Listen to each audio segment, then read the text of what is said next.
Dear students, welcome to another lecture on History of India, circa 1206 to 1550. Today we shall be discussing about the two female rulers, Razia Sultan and Rudrama Devi. The notion of female sovereign rulers of patriarchal country or patriarchal culture may seem anomalous to many of us. But historical inquiry shows that this was not an uncommon phenomena in history at all. Women ruled not only as co-sovereigns, that is, as queens with kings, or as regent for their minor children, but also as fully sovereign rulers having the same rights and power as a king. In this paper, we shall discuss about two such female rulers of India, Razia Sultan, who reigned for a very brief period of less than 4 years from 1236 to 1240, and then Rudrama Devi of the Kakatiya dynasty, who reigned as a sovereign ruler from 1263 to 1289. So we shall discuss first about Razia Sultan. Razia was the eldest daughter of Iltutmish. Iltutmish noticed all the qualities of a sovereign ruler in his daughter Razia, and hence he designated Razia as his successor.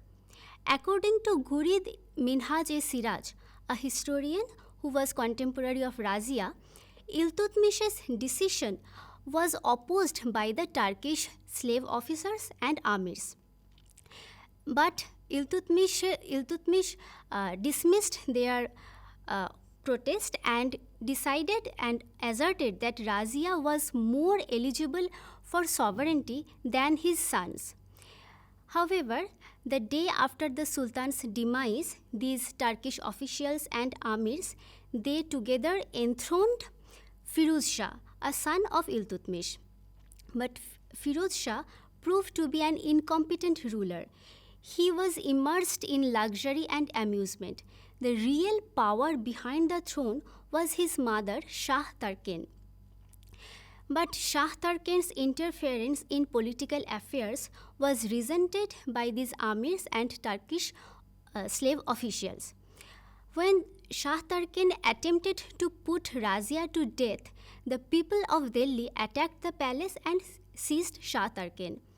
After considerable upheaval, the Delhi forces and the members of Iltutmish's personal slave groups enthroned Razia. Firuz Shah was imprisoned and then executed. Minhaj observed that after Razia ascended the throne, some of the provincial governors and amirs refused to accept their female overlord. But very soon they surrendered to Razia. Minhaj also asserted that soon after Razia ascended the throne, the Turkish slave officials got disillusioned with their sultan.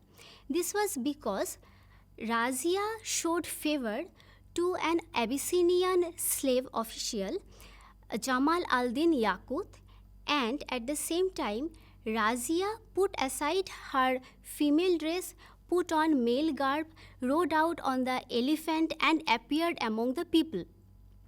According to Minhaj, these two factors caused much resentment among the Turkish slave officers and the amirs. They rose up against her. She succeeded in crushing the first rebellion instigated by Ez al-Din Kabir Khan, the Iqta holder of Lahore, but failed to subdue Ikhtiyar al-Din Altunapa, or as popularly known as Altunia, the commander of the crown fortress at Tabarhind. This Altunia was secretly abated by the amirs of the court. When Razia pursued Altunapa or Altunia to Tabarhind, she was captured and detained in the fortress of Tabarhind. Following this, the Turkish amirs enthroned her brother Maiz al-Din Bahram Shah. Altunapa, on the other hand, came to see the expediency of marrying Razia his prisoner and retake the Sultanate. Razia agreed to this plan, and together they led an army to capture the Sultanate from Bahram Shah. Bahram Shah also led his army, and in this battle, both Razia and Altunia died. Now, as Minhaj and a later day historian Isami pointed out, they argued that there were two factors that caused to Razia's downfall. First was that she showed much favor to this Abyssinian slave officer Jamal al-Din Yaqut, and the second reason behind her downfall was her cross-dressing. Now, historians have questioned this aspect of cross-dressing. So, they have raised the question that did cross-dressing of Razia was really such a serious threat to the social hierarchy? Cross-dressing was definitely prohibited in the normative texts. Hadith condemns a man who dressed like a woman and a woman who dressed like a man. But cross-dressing had been very common among imperial women and saints who were strongly influenced by ancient Persian cultures and Turco-Mongol nomadic cultures. Historian Haleh Emrani observed that in Sassanid Iran, women rulers transcended their gendered identity by assuming male garb and displaying traditionally masculine imagery such as symbols of military monarchs in their coinage. Razia and her supporters relied on similar association to legitimize her rule. Historian Habibullah asserts that cross-dressing helped Razia to undertake state business in the manners of a king and helped her to dispel the impression of weaker sex. This suggests what was prescribed in the normative texts were the ideal scenario, but it was not the reality. Very often, reality diverged significantly from the normative. Razia not only dressed like a man, she also assumed masculine titles and symbols. Her coinage bears the title Razia al-Sultan al-Muazzam, meaning the Great Sultan, a gender-neutral, awe-inspiring sobriquet for the king. In Perso-Islamic traditions, there existed a broader connotation of man. In literary and historical texts, as well as in mystical tradition, there is this concept that one's biological sex does not determine one's gendered identity. In fact, maleness and femaleness were associated with certain moral qualities. In Persian and Arabic proverbs, whoever seeks the Lord is a man, and whoever seeks the world is a woman. And it is in this sense, poet-philosopher Nasir Khusro has claimed that the prophet was the only true man, while all others are but women. Iltutmish echoed similar sentiment that Razia was a woman in her appearance, but in her mental capabilities, in her mental qualities, she is better than his sons. She is a man. In the Perso-Islamic traditions, maleness was associated with all the good qualities, and all the negative qualities were associated with women. Thus, assuming a male garb or a masculine titles or symbols were ensigns of her sovereignty. According to historian Peter Jackson, Razia's assumption of male attire did not lead to her deposition. Rather, the Turkish slaves who assisted her to rise to the throne were annoyed to find that Razia could not be dominated, that Razia was not submissive. Razia, in order to assert her power and authority and to break the monopoly of these Turkish slave officers, extended her patronage to Jamal al-Din Yaqut, the Abyssinian slave. And here it is very interesting to note that Isami gave a very erotically charged account of the Sultan's proximity, of the Sultan was being accompanied by this Abyssinian slave. According to Isami, this proximity caused much resentment among the Turkish nobles. They came to see their mistake, that it was their folly to bow down to a woman, and then they decided to undo their mistake and they rose against Razia. According to historian A. Gabi, Isami assigned to Razia all the worst traits associated with a woman of his era. Peter Jackson argued that however scandalous Razia's behavior might have been with Yakut, it had little impact on the Turkish officials who were accustomed to seeing women in powerful positions. They adhered to the Turco-Mongol and ancient Persian tradition of female sovereignty. Historian Maria Zuppe argues that in the Turco-Mongol nomadic cultural traditions, not only the daughters were appointed as ruler, but also the male members descended from female line also had a right to could claim to the throne. In Persian monarchical tradition, the acceptance of a female sovereign was rendered unavoidable because king was divinely ordained. Since none but the person of a royal blood had any right to assume royal titles, and divinity could not be transferred except through direct descent, it is not difficult to see the possibility of a daughter's succession to the throne. These Perso-Islamic traditions were transmitted by texts such as Shahnama, which was widely read in Perso-Islamic cultures.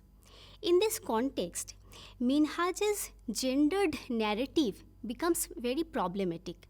Historian A. Gabi argues that Minhaj created this gendered narrative only to avoid placing the blame on the activities of the Turkish slave officers. Since the group had been increasingly growing in power, it would have been politically inexpedient move to expose the Turkish slave group's role in removal of a popular sultan. Gabi further asserts that had Razia been a man, she would have met the same fate, and it is evident from what happened to her brothers. Moving on to the next female ruler, Rudramma Devi of the Kakatiya dynasty. In South Asian cultures, women were perceived unfit for political leadership. Normative texts such as the Mahabharata prohibited female rulership at all costs. Historian Cynthia Talbot argues that although Hindu gendered ideology mandated that rulers must be male, it was flexible enough to accommodate women like Rudramma Devi, who reigned as a female sovereign ruler of the Kakatiya dynasty. Kakatiya kingdom encompassed modern-day Andhra Pradesh. The Kakatiya king Ganapati Deva had no son or brother who could succeed him. Therefore, he appointed his elder daughter Rudramma Devi as his heir apparent. Rudramma Devi first jointly ruled with her father for several years, and then he ascended the throne in the year 1262 AD. After she ascended the throne, she faced many challenges. The kingdom was invaded by the Pandyas of southern Tamil Nadu, followed by the invasion by the eastern Gangas of Kalinga, then Seuna kings of Devagiri.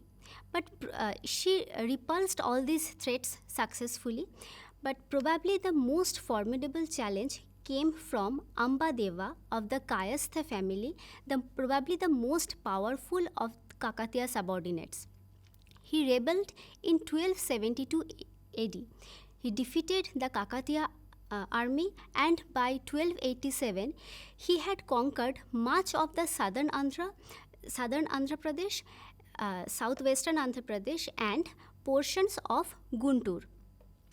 These manifold challenges explain why inscriptions from inscriptions from her period, from Rudrama's period, are confined or are mostly found in central Andhra. Modern historians often argue that Kakatiya subordinates rebelled because they refused to accept their female overlord. But Cynthia Talbot has argued that there are no concrete evidence that confirms this assumption. Historical records from medieval Andhra, Odisha, and Kashmir indicates that women were allowed to exercise supreme political authority on a number of occasions. Sometimes women rulership was the only option that would ensure retention of a throne or chieftaincy within immediate kin group. Talbot argued that the centrality of the family in certain political culture is the main explanation for the phenomena of women rulership. By family, she meant a small unit including close male and female kin, both by birth and by marriage. Talbot opined that in regional political cultures of South India, patrilineal kinship model of the Brahmanical law book were not hegemonic in their influence. William S. Saxe's fieldwork in Garhwal district of UP exposes this ideology was confined or was limited to the upper caste only. In Tamil culture, natal ties were stronger than marital ties. Medieval Andhra inscriptions evinces several prominent women retained their father's lineage name rather than adopting to their husband's lineage name. The strength of natal ties explains how Rudrama Devi could become her father's successor. Anthropologist Sherry B. Ortner has suggested that South Indian kinship and marriage organization closely resembles with that found in Polynesia and Southeast Asia, rather than patrilineal form found in North India. Dravidian kinship, unlike Indo-Aryan kinship, allowed intermarriage between kin groups. As a result, marriage networks became tightly knitted and localized in pattern. A series of close marriage relations between political allies were also forged. This facilitated the perpetuation of political alliance within kin group. There were social preferences for widow queens over female kings.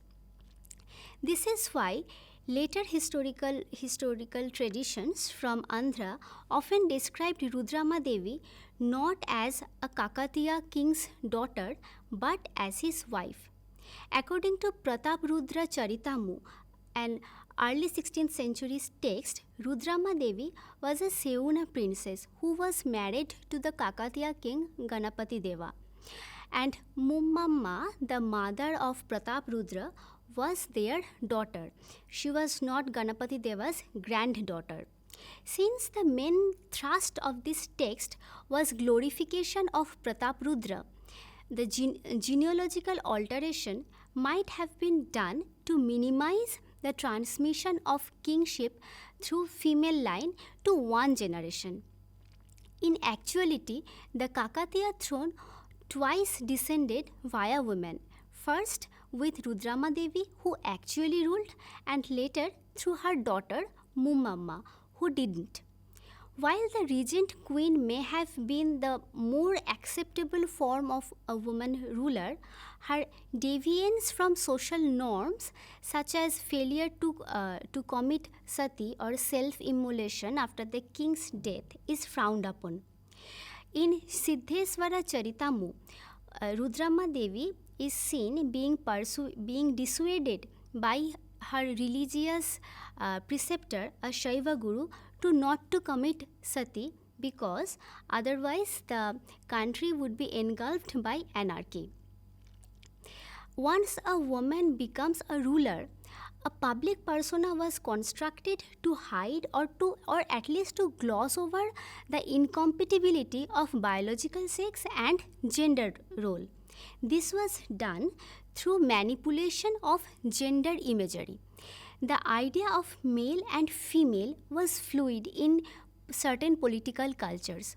Maleness is associated exclusively with maleness was not exclusively associated with biological sex, but it was associated with certain qualities such as power, strength, and military prowess, which were the quintessential qualities of a king. This explains the prevalence of masculine titles among imperial women. For example, Muppala Devi of the Chagi chieftaincy used royal titles such as Mahamandaleshwara and standard lists of birudas or epithets associated with the Chagis.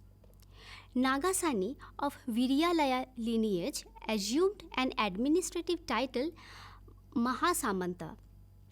Inscriptions from the period of Rudrama Devi addressed her both in masculine versions of her name and the female versions of her name. That is, Rudra Devi, the masculine version of the name, and Rudrama Devi, the female version of her name. And she has also been addressed as Maharaja or King. An early 14th century text, Pratap Rudriya, tells us that the initial decision to represent Rudrama Devi as a man was made by her father, the Kakatiya king Ganapati Deva. He called her Rudra, not Rudrama. Rudrama Devi had a male name, possessed the title of a king, wore masculine clothing, and acted like a warrior to the extent of dying in a battle. Thus, Rudrama Devi combined all aspects of being an honorary male. The distinction between her representation as female biologically and male socially is clearly drawn in a copper plate inscriptions from her period. In this inscription, she has been referred as a male and a female, that is by the name Rudrama Devi and Rudra Devi. Cynthia Talbot, historian, argues that the idea of kingship was strongly associated with the notion of manliness.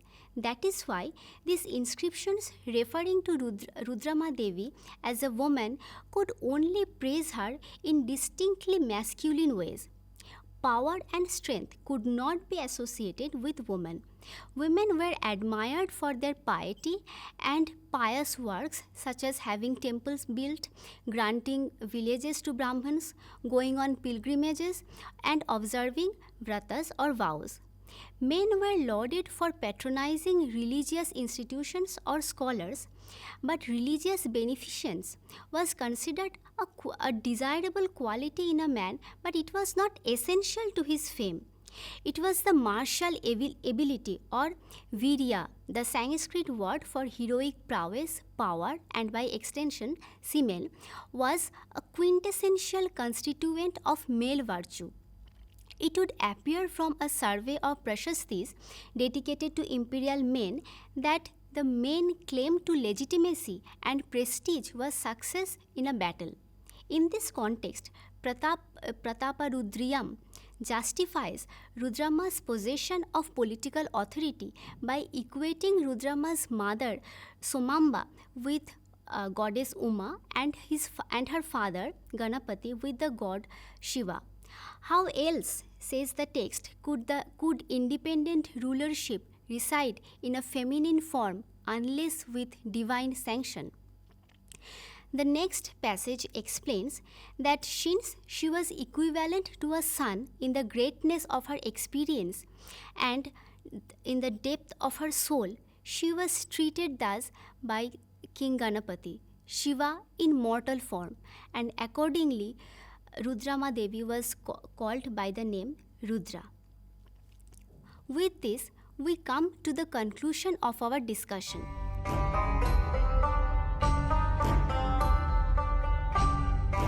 It was the pre-Islamic Sassanid culture and Turco-Mongol cultures that had facilitated Razia's rise to the throne, and similarly, marital relations within the kin group had allowed women much agency within the natal and marital network and had facilitated imperial women to rule as a sovereign ruler in either of the lineage. A remarkable feature of rulership in medieval India was fluidity of gendered identity. Conventionally, ruling was assigned to men, but in political cultures, being men meant possessing certain qualities or enactment of certain social roles. It was not exclusively associated with the biological sex. This explains why these female rulers assumed masculine titles such as Razia Sultan, not Razia Sultana, or Rudrama Devi was called Rudradeva. Studying these female rulers helps us to demystify some of our common misconceptions.